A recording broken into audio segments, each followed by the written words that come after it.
The weather department expects heavy showers in the areas of western Sabaragamuwa, northwestern and northern provinces. මේ sentence එකෙන් කියන්නේ කාලගුණ විද්‍යා දෙපාර්තමේන්තුව තද වැසි අපේක්ෂා කරනවා මේ සඳහන් කරපු ප්‍රදේශවල කියලා. Heavy showers are expected in the areas of western Sabaragamuwa, northwestern and northern provinces. Sentence pattern දෙකක් තමයි ඒකට යොදාගෙන තියෙන්නේ.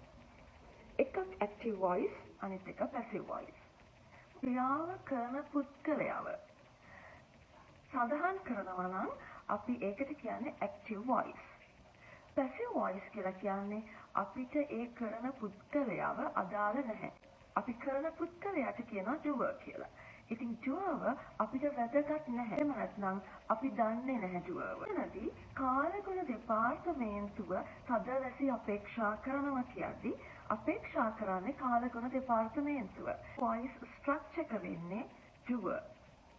verb ක්‍රියාපදය ඊළඟට ඒ ක්‍රියාවට යටත් වෙන යම්කිසි දෙයක් තියෙනවා නම් කනවා නම් මොනවද කන්නේ? සෙල්ලම් කරනවා නම් මොන වගේ ගේම් එකක්ද සෙල්ලම් කරන්නේ? ඒකට අපි කියනවා object කියලා.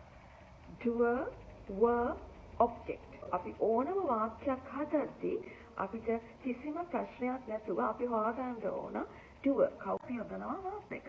ඊළඟට අපි යොදනවා ඒකේ object එකක් තියෙනවා නම් object එක.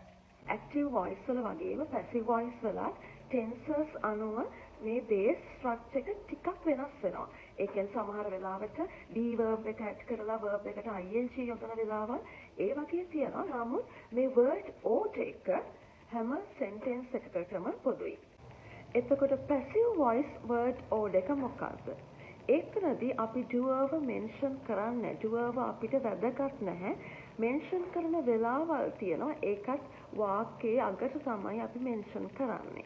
passive voice sentence එකේ යොදාගත් object එක passive voice structure එකේදී මුලට ගන්නවා.